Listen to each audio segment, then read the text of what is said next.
नमस्कार दोस्तों एवं छात्र छात्राओं, चिक्के रविंद्र चौहान यूट्यूब चैनल के ऊपर आज अपना टॉपिक है रणथंभौर के चौहान पार्ट सेकंड। रणथंभौर के चौहान पार्ट सेकंड। पीछे के पार्ट में हमने अमीर देव चौहान तक पढ़ लिया था। आज रणथंभौर के चौहानों का जो सबसे प्रतापी शासक है, इसके ऊपर प्रश्न सबसे ज्यादा आते हैं रणथंभौर के चौहानों में, उसका नंबर है। तो अमीर देव चौहान ये शासक कब से कब तक रहा? 1282 से 1301 ये रणथंभौर है।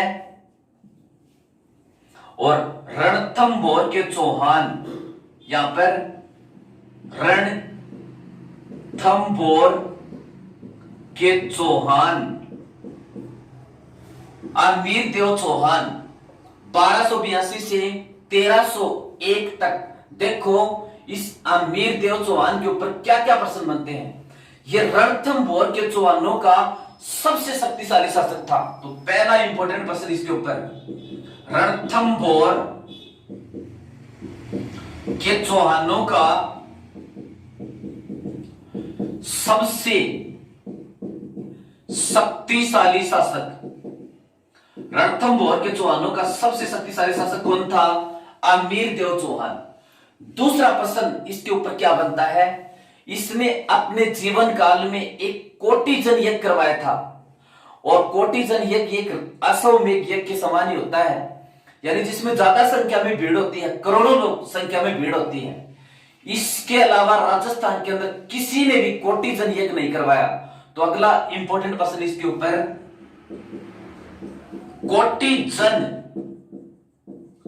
यज्ञ करवाने वाला, कोटिजन यज्ञ करवाने वाला राजस्थान का एकमात्र शासक कौन था? हमीर देव चौहान। कोटिजन यज्ञ करवाने वाला राजस्थान का एकमात्र शासक कौन था? हमीर देव चौहान। इसने अपने जीवन काल में कुल 17 युद्ध लड़े। जीवन काल में 17 युद्ध लड़े, जिनमें 16 में विजयी। तो अमीर देव चौहान ने अपने जीवन के अंदर कितने युद्ध लड़े? 17। कितने में जीत हुई? 16। रणथंभौर के चौहान, रणथंभौर यहां पर चौहानों ने शासन किया, वही रणथंभौर के चौहान कहलाए। इनका सबसे प्रतापी शासक कौन था? अमीर देव चौहान। रणथंभौर के चौहानों का सबसे शक्तिशाली शासक या प्रतापी शासक कौन था? अमीर देव चौहान। कोटिजन एक विशिष्ट प्रकार का यज्ञ होता है जिसमें भयंकर संख्या में भीड़ होती है। वो कोटिजन यज्ञ करवाने वाला राजस्थान का एकमात्र शासक कौन था? अमीर देव चौहान। कोटिजन यज्ञ करवाने वाला राजस्थान का एकमात्र शासक कौन था? अमीर देव चौहान। इसने अपने जीवन काल में कुल कितने युद्ध लड़े? 17। कितने में जीत हुई? 17 में से 16 में इसकी जीत हुई। अब देखो इसके बाद में आगे बात करते हैं। ये इसने राजा बनते ही साथ और दिग्विजय नीति अपनाई और 17 युद्ध लड़े थे, 16 में विजय हुई। तो अगली बात इससे जुड़ती है कि इसने पहली बार किसको जीता? पहली बार किसको जीता? यानी पहली बार इसने भीमरस के राजा अर्जुन को पराजित किया। तो सर्वप्रथम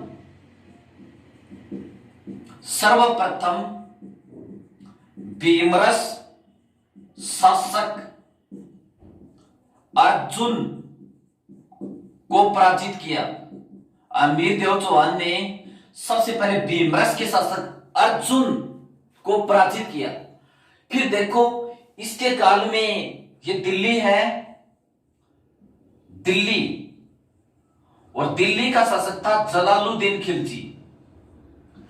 यहां पर दिल्ली है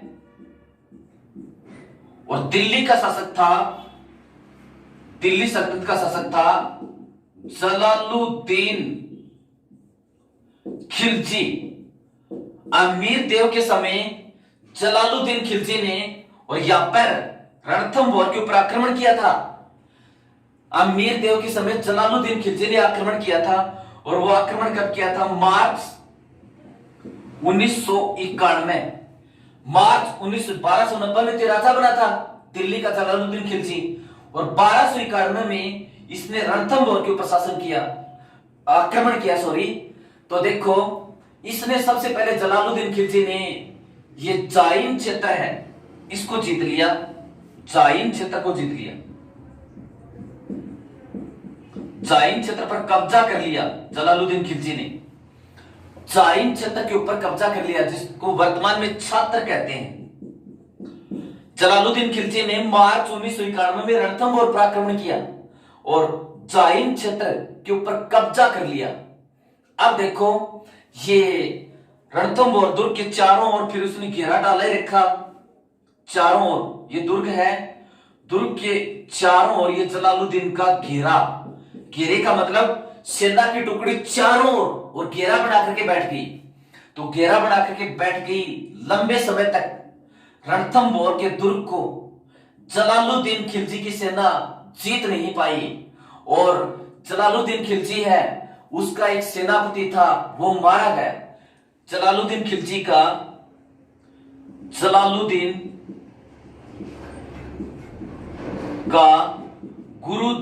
गुरुदास सेनापति मारा गया, इसका गुरुदास सेनापति मारा गया।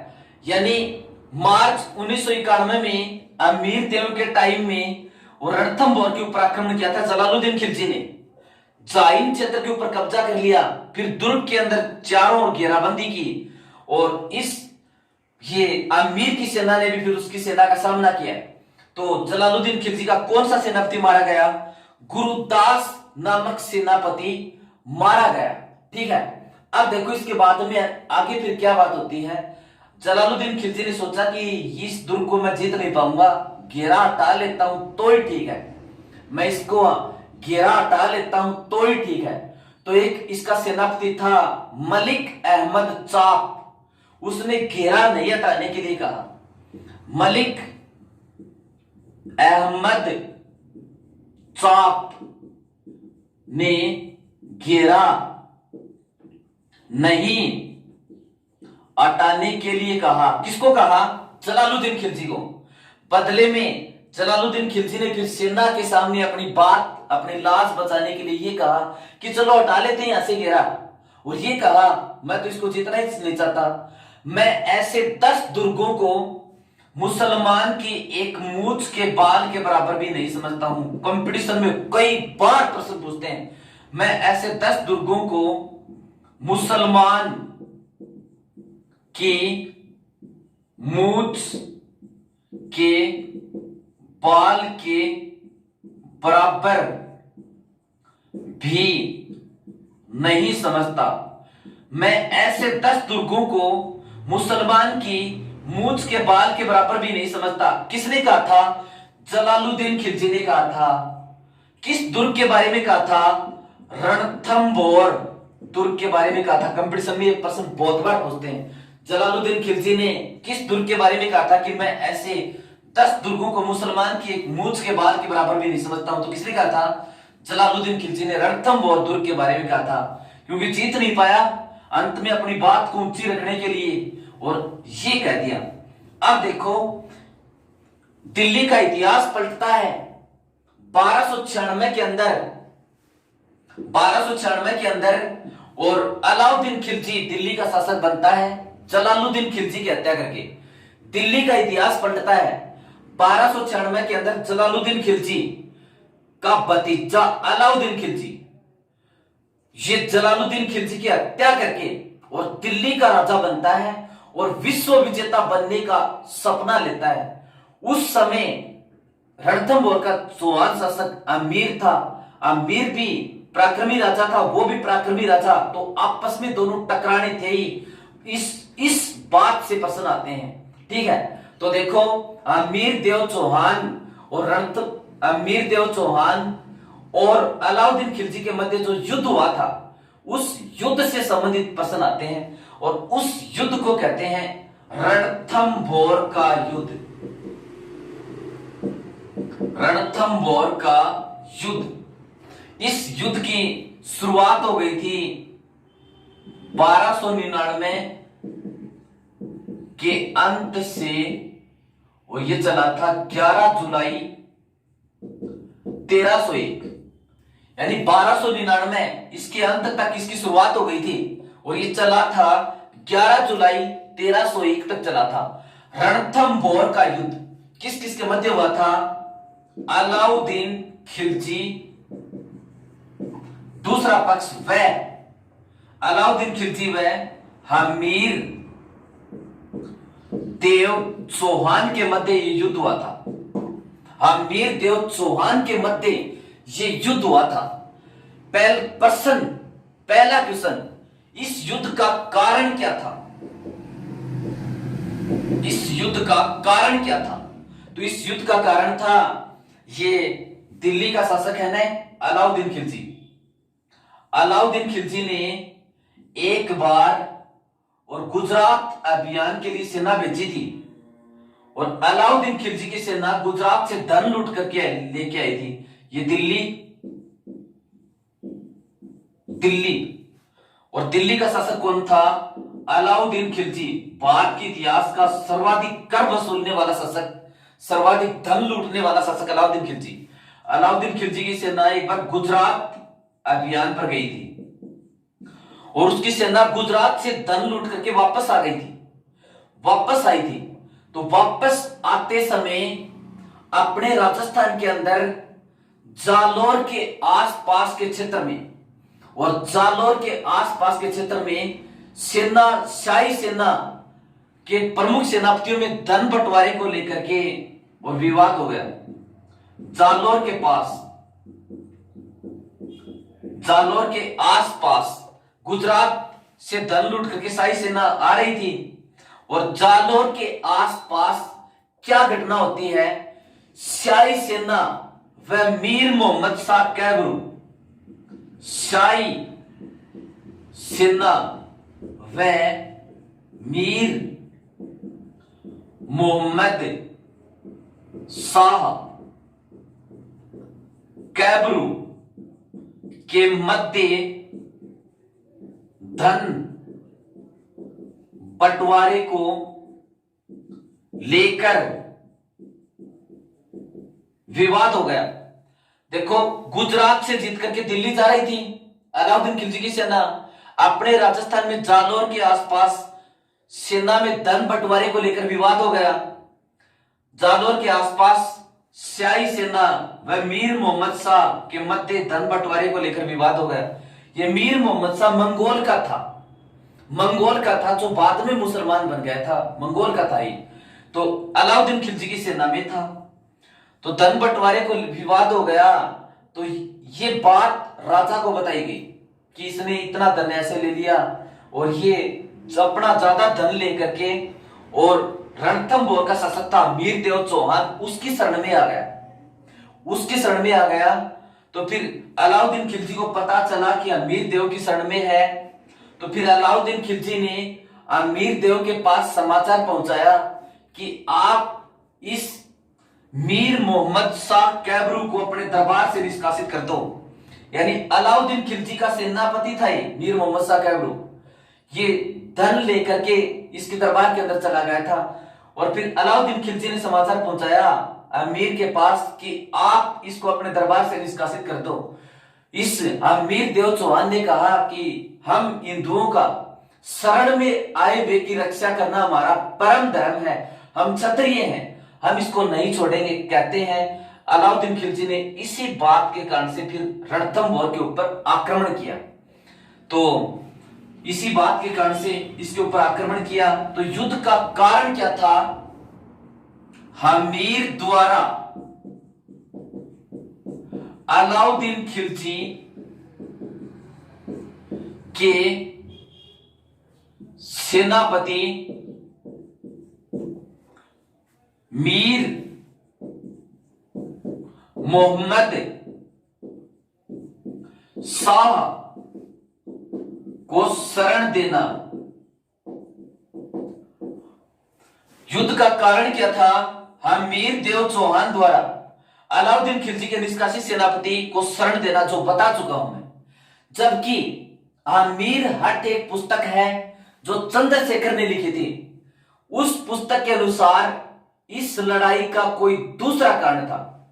इस लड़ाई का कोई दूसरा कारण था। कहते हैं क्या कारण था, देखो, हमीर अमीर हट किसने लिखी थी? अमीर के दरबारी विद्वान चंद्रशेखर ने लिखी थी। हमीर हट अमीर के दरबारी विद्वान चंद्रशेखर ने लिखी थी। के अनुसार,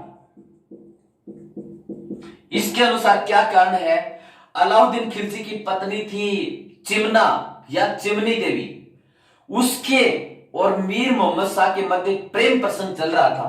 तो हमीर हट जो चंद्रशेखर ने लिखी थी, और चंद्रशेखर अमीर का ही दरबारी विद्वान था, के अनुसार मीर मोहम्मद शाह कैबरू व अलाउद्दीन खिलजी की पत्नी चिमना के मध्य प्रेम प्रसंग चल रहा था। यानी हमीर हट चंद्रशेखर ने एक पुस्तक लिखी थी, उसके अनुसार मीर मोहम्मद शाह कैबरू व अलाउद्दीन खिलजी की पत्नी चिमना के मध्य प्रेम प्रसंग चल रहा था। और फिर अलाउद्दीन खिलजी ने उसको पकड़ने के मारने की योजना बनाई। उसको इस बात का पहले ही पता चल गया और ये भाग करके किसकी शरण में आ गया? अमीर की शरण में आ गया। ठीक है, अमीर की शरण में आ गया। फिर अमीर ने इसको दरबार से निष्कासित करने के लिए मना कर दिया था। चलो बात जो भी है, रणथंभौर का युद्ध 1299 के अंत से शुरू, 11 जुलाई 1301 को खत्म। अलाउद्दीन खिलजी दिल्ली के शासक और अमीर देव चौहान के मध्य हुआ था। देखो, हट के लिए प्रसिद्ध था यह अमीर देव चौहान, उसके तरफ निष्कासित, उसके सेनापति को इसने नहीं निकाला, अपना चाहे कितना भी नाश हो जाओ, हट के लिए प्रसिद्ध था। तो कारण क्या था युद्ध का? अमीर द्वारा अलाउद्दीन खिलजी के सेनापति मीर मोहम्मद शाह को शरण देना। और अमीर हट के अनुसार क्या कारण है? मीर मोहम्मद शाह कैबरू व अलाउद्दीन खिलजी की पत्नी चिमना के मध्य और प्रेम प्रसंग चल रहा था, इसका ये कारण है। फिर देखो अलाउद्दीन खिलजी ने फिर क्या किया? अलाउद्दीन खिलजी ने 1299 के अंत में रणथंभौर दुर्ग के ऊपर चढ़ाई करने के लिए अपनी सेना भेजी। 1299 के अंत में ये रणथंभौर है, रणथंभौर दुर्ग के ऊपर दिल्ली, ये अलाउद्दीन खिलजी है। अलाउद्दीन खिलजी यहां पर दिल्ली का शासक। अलाउद्दीन खिलजी ने रणथंभौर दुर्ग के ऊपर चढ़ाई करने के लिए, विजय करने के लिए सेना भेजी। और सेना किसके नेतृत्व में? उल्लुग खां व नुसरत खां। उल्लुग खां व नुसरत खां के नेतृत्व में सेना भेजी। अब देखो इसके बाद में क्या हुआ? ये शाही सेना भेजी। शाही सेना पहले जाहिन क्षेत्र को जीता। इधर से ये रणथंभौर का जो शासक था मीरदेव चौहान, वो कोटि जन यज्ञ खत्म करके और मुनिव्रत अवस्था में बैठा था। अब मीरदेव चौहान कोटि जन यज्ञ करके और मुनिव्रत अवस्था में बैठा था। फिर इसका मौन खत्म हुआ तो अमीरदेव चौहान ने भीम सिंह व धर्म सिंह, भीम सिंह व धर्म सिंह के नेतृत्व में सेना भेजी। भीम सिंह व धर्म सिंह के नेतृत्व में सेना भेजी। देखो अलाउद्दीन खिलजी ने 1299 के अंत तक उल्लुग खां व नुसरत खां को रणथंभौर पर चढ़ाई करने के लिए भेजा। इधर से कोटि जन यज्ञ करके रणथंभौर का शासक अमीरदेव चौहान मौन व्रत के ऊपर था। और जब उसका मौन व्रत टूटा तो उसने भीम सिंह व धर्म सिंह को इस सेना से लोहा लेने के लिए भेजा। भीम सिंह और धर्म सिंह ने, कहते हैं, अलाउद्दीन खिलजी की सेना को खदेड़ दिया और सेना वापस दिल्ली चली गई। और उनके पास से जो धन लूटा था भीम सिंह और धर्म सिंह ने, वो धन लेकर के रणथंभौर की ओर आने लगे। फिर उनको पता चला कि दिल्ली जाकर के उल्लुग खां और नुसरत खां और ज्यादा सेना लेकर के फिर से वापिस आ रहे हैं। तो फिर देखो इस भीम सिंह और धर्म सिंह ने क्या किया? इस भीम सिंह ने कह दिया कि सेना को नेतृत्व मैं संभाल लूंगा और आप जो लूटा हुआ धन है वो लेकर के रणथंभौर चले जाओ। तो भीम सिंह ने अकेले नहीं और इस मुस्लिम सेना का सामना किया, धर्म सिंह को रणथंभौर भेज दिया लूटा हुआ धन लेकर के, और ये भीम सिंह मारा गया।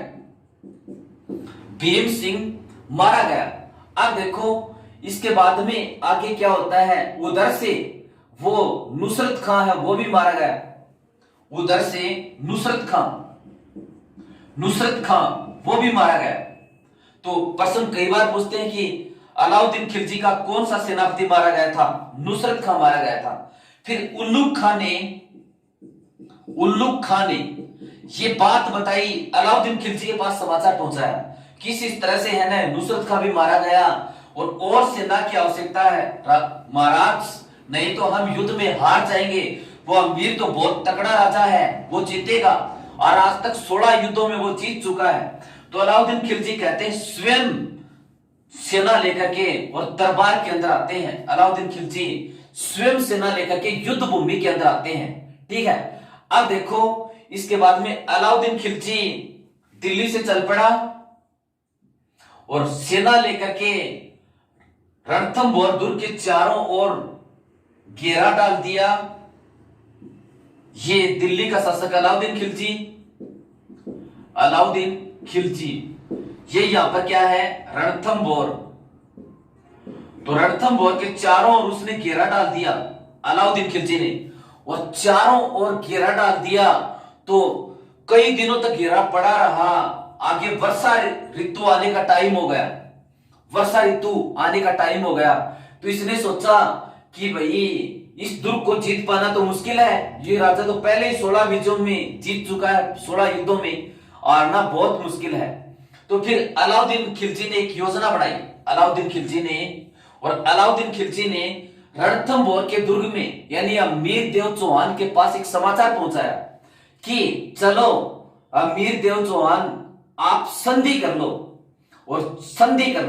तो संधि करने के लिए फिर अमीर देव चौहान ने अपने सेनापति रणमल व रतिपाल भेजे अलाउद्दीन खिलजी के पास। अलाउद्दीन खिलजी ने उनको प्रलोभन दे दिया कि मैं इस दुर्ग को जीत करके आपको ही दे दूंगा, आप मेरा साथ दो, मेरी मदद करो। तो ये रणमल और रतिपाल इन्होंने विश्वासघात कर दिया और इस रणथंभौर दुर्ग के गुप्त रास्ते बता दिए। दिल्ली की सेना को रणथंभौर दुर्ग के गुप्त रास्ते बता दिए और उन गुप्त रास्तों से फिर अलाउद्दीन खिलजी की सेना ने रणथंभौर दुर्ग के ऊपर चढ़ाई कर दी और रणथंभौर दुर्ग के ऊपर आक्रमण कर दिया। तो फिर अमीर ने भी ये सोचा कि अपनी अब पराजय होगी तो दुश्मन के ऊपर टूट पड़ते हैं, अधीनता स्वीकार नहीं करेंगे। तो कहते हैं फिर पुरुषों ने तो किया था केसरिया यानी केसरिया वस्त्र पहन करके दुश्मन की सेना के ऊपर टूट पड़े, और महिलाओं ने किया था जोहर। और जोहर किसके नेतृत्व में? अमीर की पत्नी रंगा देवी या रंग देवी के नेतृत्व में। इनमें से पूछते हैं किसके नेतृत्व में क्या हुआ था? तो रणमल और रतिपाल ने दुर्ग का गुप्त रास्ता बता दिया। फिर अमीर देव चौहान ने केसरिया वस्त्र पहन करके दुश्मन की सेना के ऊपर टूट पड़े, इस दुश्मन से लड़ते हुए मारे जाएंगे। और जोहर ये क्या होता था? महिलाओं द्वारा अग्नि या जल कुंड के अंदर कूद करके आत्महत्या कर लेना। तो जोहर किसके नेतृत्व में हुआ था? अमीर देव की पत्नी के नेतृत्व में, और पुरुष केसरिया वस्त्र पहन करके अलाउद्दीन खिलजी की सेना के ऊपर टूट पड़े। भयंकर लड़ाई हुई, बहुत जबरदस्त लड़ाई हुई और कई दिनों तक ये लड़ाई चली थी। अंत के अंदर 11 जुलाई 1301 को ये रणथंभौर पर विजय प्राप्त हुई। पर विजय ये प्रश्न भी पूछा हुआ है, रणथंभौर दुर्ग का पतन कब हुआ? रणथंभौर दुर्ग के ऊपर अलाउद्दीन खिलजी ने विजय कब प्राप्त की? 11 जुलाई 1301 को। और ये अलाउद्दीन खिलजी काफी खुश हुआ कि आज है न मैंने इसको जीत लिया है, रणथंभौर दुर्ग को मैंने जीत लिया है। और उसने ये कहा आज काफुर का गढ़ इस्लाम का गढ़ हो गया है। रणथंभौर दुर्ग के बारे में ये कहा, आज काफुर का गढ़ इस्लाम का घर हो गया है। यानी इतना खुश होगा रणथंभौर पर विजय प्राप्त करके, आज काफुर का गढ़ और इस्लाम का घर हो गया है। कहते हैं अमीर देव चौहान जो रणथंभौर का शासक था, जब इसके चारों ओर अलाउद्दीन खिलजी की सेना ने घेरा डाला तो न तो दुर्ग से सैनिक कहीं बाहर जा सके और अलाउद्दीन खिलजी की सेना चारों ओर घेरा डाल करके पड़ी रही, तो दुर्ग के अंदर अनाज खाने पीने की सारी चीजें खत्म हो गई थी, सब चीज खत्म हो गई थी। अमीर खुसरो इस युद्ध का प्रत्यक्षदर्शी था। अमीर खुसरो ने लिखा है कि 2 दाने सोने के बदले में 1 दाना अनाज का भी नसीब नहीं होता था। यानी इतने दिनों तक घेरा रहा, सब कुछ खत्म हो गया था। अमीर खुसरो ने लिखा कि 2 दाने सोने के बदले में 1 दाना अनाज का भी नसीब नहीं होता था। अमीर खुसरो ने यह बात लिखी है। तो अमीर खुसरो इस युद्ध का प्रत्यक्षदर्शी इतिहासकार था। उसने क्या लिखा कि 2 दाने अनाज के बदले में 1 दाना भी, 2 दाने सोने के बदले में 1 दाना अनाज का नसीब नहीं होता था, और आज कुफर का गढ़ इस्लाम का गढ़ हो गया। ये किसने कहा था? अलाउद्दीन खिलजी ने कहा था। अब देखो प्रश्न इसके ऊपर क्या बनता है। प्रश्न ये पूछते हैं, अमीर देव के साथ विश्वासघात करने वाले सेनापति, और विश्वासघात करने वाले सेनापति कौन थे? रणमल व रतिपाल। कौन थे? अमीर के